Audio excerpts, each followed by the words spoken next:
Hello everyone, welcome to BioPuri. If you like the videos present on my channel, please like, comment, share and subscribe. तो हम continue करते हैं chapter 13 photosynthesis in higher plants और ये हमारी part 5th video है। अगर आपने इससे पहले की 4 वीडियोस नहीं देखी हैं तो आप इस चैप्टर की प्लेलिस्ट में से देख सकते हैं। तो प्रीवियस वीडियो में हमने पढ़ा cyclic and non cyclic photophosphorylation और हमने देखा कि उसमें एटीपी का सिंथेसिस हुआ था और उसमें NADPH हमें प्रोडक्ट मिला था NADP रिडक्टेज एंजाइम की वजह से। अब हम देखेंगे एक्चुअली आपके क्लोरोप्लास्ट के अंदर आपका एटीपी सिंथेसाइज कैसे हो रहा है। तो लाइक रेस्पिरेशन, फोटोसिंथेसिस में भी आपका एटीपी सिंथेसाइज होता है। अब एटीपी का जो सिंथेसिस है वो लिंक्ड है to the development of proton gradient. अब अगर आपको याद है जब मैंने आपको जेड स्कीम बताया था उसमें बताया कि जो वाटर है, जब वाटर स्प्लिटिंग होती है तो हमें 4 electron 4 proton and oxygen molecule liberate होता है। तो वो जो 4 प्रोटॉन्स हैं अब उनका हम यूज करेंगे एटीपी को सिंथेसाइज करने के लिए। अब ये जो 4 प्रोटॉन्स हैं, ये जो प्रोटॉन्स कहाँ इकट्ठा हो रहे हैं? आपके ल्यूमेन पोर्शन में। अब ल्यूमेन पोर्शन में से इन्हें वापस रिमूव किया जाएगा आपके स्ट्रोमा पोर्शन में और इस तरह का जो कॉन्सेंट्रेशन ग्रेडियंट डेवलप होगा उससे आपका एटीपी सिंथेसाइज होगा। तो आपके जो प्रोटॉन एक्यूमुलेट हुए हैं वो inside the membrane means lumen side में हुए हैं। और जो रेस्पिरेशन होता है प्लांट रेस्पिरेशन में जो प्रोटॉन्स है वो एक्यूमुलेट होते हैं इंटरमेम्ब्रेन स्पेस ऑफ माइटोकॉन्ड्रिया, जहां से उन्हें मूव किया जाता है इलेक्ट्रॉन ट्रांसपोर्ट सिस्टम में। तो ये जो रेस्पिरेशन प्रोसेस है ये हम आगे आने वाले चैप्टर्स में पढ़ेंगे कि इलेक्ट्रॉन ट्रांसपोर्ट चेन माइटोकॉन्ड्रिया में कैसे होती है। तो आज हम क्लोरोप्लास्ट में देखते हैं आपका एटीपी सिंथेसाइज कैसे होगा। तो इस प्रोसेस को हम कहते हैं केमी-ऑस्मोटिक हाइपोथेसिस। तो केमी-ऑस्मोटिक हाइपोथेसिस सिंपली एक्सप्लेन करता है mechanism of ATP synthesis in chloroplast. तो ये वन लाइनर आपकी डेफिनेशन है जो बताती है chemiosmotic hypothesis simply explain the ATP synthesis in chloroplast. तो फोटोसिंथेसिस के टाइम पे जो एटीपी सिंथेसाइज हो रहा है वो किससे लिंक्ड है? Proton gradient across the membrane. और आपके प्रोटॉन्स कहाँ एक्यूमुलेट हो रहे हैं? Inside the lumen. तो जो मेम्ब्रेन ऑफ थैलाकॉइड है उसकी ल्यूमेन में ये प्रोटॉन्स एक्यूमुलेट होते हैं। अब आपका एटीपीएज एंजाइम है जो इस चैनल में है जो अलाउ करेगा आपके प्रोटॉन्स को डिफ्यूज होने के लिए back across the membrane means वापस स्ट्रोमा में आने के लिए, और ये एंजाइम एक्टिवेट होगा और कैटालाइज करेगा फॉर्मेशन ऑफ एटीपी। तो पहले अब हम डायग्राम देखते हैं, समझते हैं कि ये पूरा प्रोसेस कैसे होता है, फिर थ्योरेटिकल रीड करेंगे। तो ये डायग्राम आपकी बुक में दिया हुआ है, जिनकी पुरानी एनसीईआरटी है उसमें ये डायग्राम दिया हुआ था। आपकी थैलाकॉइड मेम्ब्रेन है, ये ल्यूमेन है, ये स्ट्रोमा है, PS1 PS2 साइटोक्रोम जो इलेक्ट्रॉन ट्रांसपोर्ट सिस्टम है वो शो किया गया है, और ये आपका एटीपी सिंथेज शो किया गया है जो एक्चुअली एटीपी सिंथेसाइज करेगा।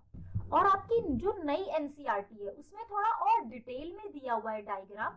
नई एनसीईआरटी में दिखाया गया है आपके PS1 PS2 और आपका जो इलेक्ट्रॉन ट्रांसपोर्ट चेन है उसके कंपोनेंट्स भी यहाँ दिखाए गए हैं जो इलेक्ट्रॉन एक्सेप्ट कर रहे हैं। साइटोक्रोम, आपका प्लास्टोक्विनिन, प्लास्टोसाइनिन और आपका एटीपी सिंथेज। तो और सब लेबलिंग सेम है, बस ये डायग्राम थोड़ा डिटेल दिखाया गया है कि PS2 में आपका ऑक्सीडेशन होता है, वाटर का स्प्लिटिंग हो रही है, PS1 में आपका NADP से NADPH सिंथेसाइज हो रहा है। तो ये हम ऑलरेडी आपकी पार्ट 3 और पार्ट 4 वीडियो में पढ़ चुके हैं। तो अब हम समझते हैं एटीपी सिंथेसिस बाय केमी-ऑस्मोसिस। तो आपकी केमी-ऑस्मोटिक हाइपोथेसिस क्या कहती है?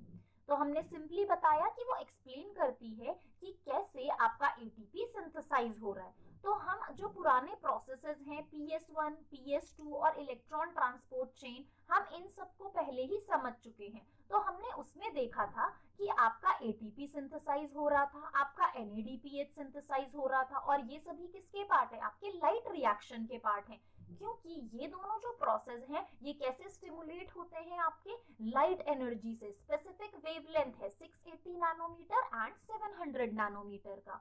तो हमारे पास 4 इलेक्ट्रॉन्स आए, वो तो इस इलेक्ट्रॉन ट्रांसपोर्ट सिस्टम में चले गए। अब इन 4 प्रोटॉन्स का क्या होगा? तो ये आपकी जो येलो कलर पार्ट है ये है थैलेकॉइड मेम्ब्रेन, और ये जो आउटसाइड आपका पार्ट है वो है stroma. Inside the thylakoid membrane आपके ल्यूमेन है। अब ल्यूमेन में क्या इकट्ठा हो रहे हैं? आपके प्रोटॉन्स इकट्ठा हो रहे हैं। तो अब इन प्रोटॉन्स को वापस पंप करेंगे outside the thylakoid membrane mean stroma में, और ये काम कौन करता है? आपका एटीपी सिंथेज। तो ये आपका एटीपी सिंथेज का एंजाइम कॉम्प्लेक्स है। तो ये बहुत ज्यादा इंपॉर्टेंट है क्योंकि कई बार सिर्फ एटीपी सिंथेज एंजाइम कॉम्प्लेक्स की फंक्शनिंग या मैकेनिज्म पूछा जाता है। तो एटीपी सिंथेज एक एंजाइम कॉम्प्लेक्स है जो 2 सब यूनिट से मिलकर बना है, F0 सब यूनिट एंड F1 सब यूनिट। तो जो F0 सब यूनिट है वो एक ट्रांस मेम्ब्रेन प्रोटीन है जो आपकी थैलेकॉइड मेम्ब्रेन को स्पैन कर रहा है inside the lumen to outside the membrane. तो आप देख सकते हो ये इस तरह से यहाँ सिचुएटेड है, ये एम्बेडेड है आपकी थैलेकॉइड मेम्ब्रेन में।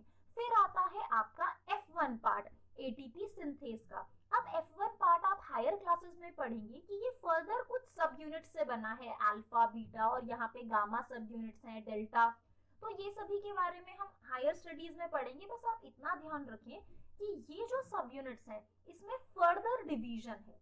अब क्या होता है, जब आपके प्रोटॉन्स ल्यूमेन में इकट्ठा हो जाते हैं तो इन प्रोटॉन्स को आपका जो F0 है वो आउटसाइड द मेम्ब्रेन पुश करता है F1 में। अब जब ऐसा होता है तो एक प्रोटॉन ग्रेडियंट डेवलप होता है क्योंकि हायर कॉन्सेंट्रेशन प्रोटॉन्स के अंदर है ल्यूमेन में और बाहर लोअर कॉन्सेंट्रेशन है। तो ये जो प्रोटॉन्स है जब ये मूव होंगे तो यहाँ पे एक रोटेटरी एक्शन होता है। आप इसको एक अम्ब्रेला की तरह समझ सकते हैं। अम्ब्रेला की स्टिक इज F0 और अम्ब्रेला की जो ऊपर जो छतरी वाला पार्ट है दैट इज F1। तो वो F1 पार्ट में से आपके जो हाइड्रोजन है, आपके जो प्रोटॉन्स हैं वो आएंगे और बाहर की तरफ उन्हें मूव किया जाएगा। तो इस मूवमेंट की वजह से आपका एटीपी सिंथेज एंजाइम एक्टिवेट होता है और वो सिंथेसाइज करता है एडीपी से एटीपी मींस आपका एनर्जी करेंसी एडिनोसाइन ट्राइफॉस्फेट को सिंथेसाइज करता है। तो इसी प्रोसेस को हम क्या कहते हैं? केमी ऑस्मोटिक हाइपोथेसिस। तो जैसा कि मैंने आपको डायग्राम में भी दिखाया, यहाँ माइटोकॉन्ड्रियल मेम्ब्रेन के लिए लिखा है, बट आपके जो एटीपी सिंथेज है उसका स्ट्रक्चर सेम ही रहता है। आप देख सकते हो ये एक रोटेटरी यूनिट्स है। तो जैसे जैसे आपका जो हाइड्रोजन है वो इनसाइड द ल्यूमेन से आउटसाइड आपके स्ट्रोमा में आएगा तो इन दोनों पार्ट का रोटेशन होगा और वो मेम्ब्रेन जब वो बाहर आ जाएंगे तब आपका जो एटीपी है वो सिंथेसाइज होगा। तो यहाँ पे भी आप देख सकते हो ये माइटोकॉन्ड्रिया के कंटेक्स्ट में बताया गया है, बट आप माइटोकॉन्ड्रिया ना देखते हुए आप ये समझो कि ये थैलेकॉइड मेम्ब्रेन है। यहाँ से आपके प्रोटॉन्स पंप किए जा रहे हैं और ये प्रोटॉन्स जो हैं आपके एटीपी सिंथेज कॉम्प्लेक्स से F0 से F1 से बाहर आएंगे और आपका एटीपी सिंथेसाइज होगा। तो यही चीजें हमारी थ्योरी में भी लिखी हैं कि जैसे वाटर की स्प्लिटिंग होती है आपकी मेम्ब्रेन पे जो थैलेकॉइड मेम्ब्रेन में हो रही है, तो उससे हमारे हाइड्रोजन, उससे हमारे प्रोटॉन्स प्रोड्यूस हो रहे हैं, इलेक्ट्रॉन्स प्रोड्यूस हो रहे हैं और ऑक्सीजन प्रोड्यूस हो रहा है। तो ये सभी आपके फोटो सिस्टम में जाएंगे, इलेक्ट्रॉन ट्रांसपोर्ट में जाएंगे, वहां प्राइमरी एक्सेप्टर्स होंगे जो इन्हें एक्सेप्ट करेंगे। इलेक्ट्रॉन को तो कैरी किया जाएगा आपके PS1 और PS2 में, बट हाइड्रोजन जो आपका हाइड्रोजन आयन है, प्रोटॉन है, उसका कोई कैरियर नहीं है, वो आपके ल्यूमेन में इकट्ठा हो जाएंगे। तो उन्हें ल्यूमेन से कहाँ ट्रांसफर किया जाएगा? आउटर स्ट्रोमा में, मतलब मेम्ब्रेन के बाहर भेजा जाएगा। इस पूरे प्रोसेस के दौरान आपके NADP रिडक्टेज एंजाइम ने NADPH भी बनाया, प्रोटॉन्स को हमने स्ट्रोमा की तरफ मूव करवा दिया। तो ये जो आपका मूवमेंट ऑफ प्रोटॉन्स है ये कंटिन्यूअसली होता रहता है फ्रॉम आउटसाइड टू इनसाइड। इस तरह से आपके जो प्रोटॉन्स हैं वो मूव करते रहते हैं। और अब हम प्रोटॉन ग्रेडियंट में इतना इंटरेस्टेड क्यों हैं? क्योंकि अभी हमने देखा ही एटीपी सिंथेसिस होने के लिए प्रोटॉन ग्रेडियंट हमारे लिए बहुत ज्यादा इंपॉर्टेंट है, क्योंकि इसी मूवमेंट ऑफ प्रोटॉन्स की वजह से जो ट्रांस मेम्ब्रेन चैनल के थ्रू होगा, और वो चैनल आपका क्या है? एटीपी सिंथेज, जो कि F0 और F1 से मिलकर बना है। F0 आपका एम्बेडेड है थैलेकॉइड की मेम्ब्रेन में एज ट्रांसमेम्ब्रेन चैनल, जो कि फैसिलिटेटेड डिफ्यूजन कराएगा आपके प्रोटॉन्स का, और F1 आपका आउटर साइड सरफेस पे है थैलेकॉइड मेम्ब्रेन की, जो स्ट्रोमा साइड को फेस करता है। तो इस पूरे प्रोसेस में आपकी जो एनर्जी कैसे बन रही है, एटीपी मॉलिक्यूल कैसे सिंथेसाइज होगा, जैसे ही आपका प्रोटॉन पंप जो है वो प्रोटॉन्स को अक्रॉस द मेम्ब्रेन मूव करवाएगा, तो एटीपी सिंथेस का जो चैनल है वो एक्टिवेट हो जाएगा, जिससे आपका एटीपी सिंथेसाइज होगा। तो आपको इस पूरे प्रोसेस में अगर हम आपके साइक्लिक, नॉन साइक्लिक, आपकी जेड स्कीम, इन सभी को कनेक्ट करें, तो आप देख सकते हो कैसे इलेक्ट्रॉन्स, प्रोटॉन्स सभी एक साइक्लिक प्रोसेस में इन्वॉल्व हैं। तो ये जो एटीपी, एनएडीपीएच ये जो प्रोड्यूस हो रहे हैं, ये इमीडिएटली यूज भी हो रहे हैं आपके कार्बन डाइऑक्साइड और शुगर को फिक्स करने के लिए। तो इसके बाद हम पढ़ेंगे आपका केल्विन साइकिल, कि कैसे ये एनएडीपीएच और एटीपी जो प्रोड्यूस हुए हैं वो हेल्प कर रहे हैं आपके शुगर और कार्बन डाइऑक्साइड को फिक्स करने के लिए। इस वीडियो के नोट्स आपको मिलेंगे बायोपूल के टेलीग्राम चैनल पे, और इसका लिंक आपके लिए नीचे डिस्क्रिप्शन बॉक्स में है। If you like the videos, please like, comment, share and subscribe. Thank you for watching the video.